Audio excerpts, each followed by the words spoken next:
Good day. Let's read from Hebrews 13 and verse 14. For this world is not our home. We are looking forward to our city in heaven, which is yet to come. That's a New Living Translation.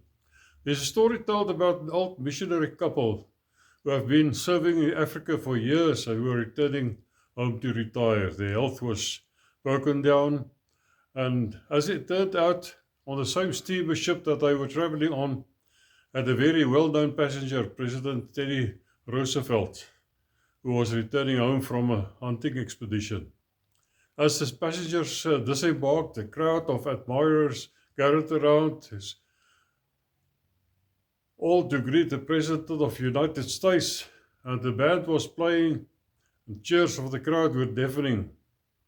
But when the missionary couple came ashore, there was no band playing for them, there was no applause, there was no one to welcome them, not a single soul to meet them.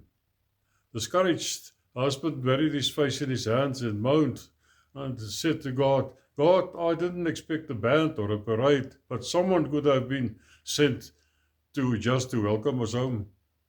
Hearing this, his wife looked at him and she said, No, honey, we are not home yet.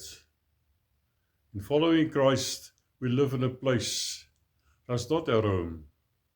We can't ignore our earthly responsibilities, but at the same time, we can't become too comfortable in our earthly environment. We must keep one eye trained on our forever home so that we never lose sight of our ultimate destination.